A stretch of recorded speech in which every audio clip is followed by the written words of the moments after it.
বাংলাদেশ, এই ভারত উপমহাদেশ। আপনারা ভারত উপমহাদেশ বলতে কি বুঝেন?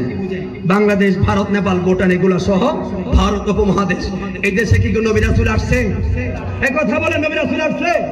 ইসলামের বাণী পৌঁছাইলেন আম্বিয়া কেরামরা। রাসূল পাক হলো খাতামুন নবী। নবীর পরে আর কোন নবী, নবীর পরে আর কোন নবী নাই। তাহলে এই দেশে কোরআনের বাণী কে পৌঁছাইবে? কারা কারা কারা? সবাই বলেন কে?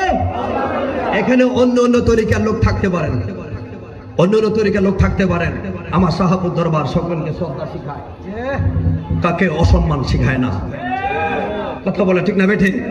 আমরা মাইনেজ পছন্দ করি না, ম্যানেজ করা পছন্দ করি। মনে রাখবেন, তাহলে স্বাধীন সোনার বাংলায় কোন নবী রাসূল আসছে ভাই? না। তাহলে এই দেশে কোরআন আনলো কারা? এই দেশে হাদিস আনলো কারা? ইলমে শরীয়ত, ইলমে দ্বীন আনলো কারা? কথা বলে কে আনছে? তাহলে ওই ওলি আল্লাহরা। তবে হ্যাঁ, আমরা সত্যিকার ওলি আল্লাহর পক্ষে, ভণ্ডদের পক্ষে না। লাল সালু নীল সালু পক্ষে না, মাজার অতিরঞ্জিত করার পক্ষে না। এই জন্য আমি একটা কথা বলে রাখলে হবেন, না হলে নাই। বাংলার জমিনে অসংখ্য দরবারে শতকরা 70% খাদেম পিএস হলো বাট্টা। এদের কারণে সুন্নতের বদনাম হয়। আমার শাহপুর দরবারে কোন মহিলাদের আনাগোনা আছে?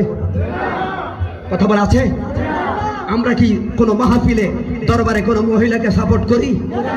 মহিলারা আমাদের মা বোনেদেরকে ফট্টাতে মানায়। কথা বলো ঠিক না বেঠে? আমরা কারা, তোরা কারা? আমরা কি ওলি আল্লাহ দরবারে সেজদা দেই? আমরা কি জিয়ারত করে না পূজা করি? আমরা কি জিয়ারতের পক্ষে না পূজার পক্ষে? জিয়ারতের পক্ষে কারা হাত তোলেন? আল্লাহু আকবার। শুনেন, আর রাসূল পাক সাল্লাল্লাহু আলাইহি ওয়াসাল্লাম এক সময় আমি কবর জিয়ারত নিষেধ করেছি। এখন আমি তোমাদেরকে বলি কবর জিয়ারত করো। বাচ্চারা কথা বলে, এটা কথা বলে। মনে রাখবেন, বাবা শাহজালালের কাছে দয়া করে, বাবা শাহজালাল আমারে বাচ্চা দেন। আমরা কি শাহজালালের কাছে চাই? কথা বলে, আমরা কি শাহজালালের কাছে চাই? আমরা কি বাগদাদের আব্দুল কাদের জিলানীর কাছে চাই? খাজা গরিবদের কাছে চাই? কারো ব্যক্তিগত কাজ চাওয়া শিরক, এটা আমরা মানি। আমরা ওলি আল্লাহদেরকে উসিলা করি। দেওয়ার মালিককে, কথা দেওয়ার মালিককে। যারা আমাদেরকে ভুল বোঝে আপনারা ক্লিয়ার করে নেন কথাটা। দেওয়ার মালিককে। কারণ আল্লাহ বলছে ইয়া আইয়ুহাল্লাযিনা আমানুত্তাকুল্লাহ, এই ঈমানদারেরা আল্লাহকে ভয় করো। ওয়াবতাগু ইলাইহি ওয়াসিলা, ওসিলা তালাশ করো। রাখবেন, পূজা করে হিন্দুরা আর জিয়ারত করে মুসলমানেরা। শরীয়তের ছোট্ট একটা আমল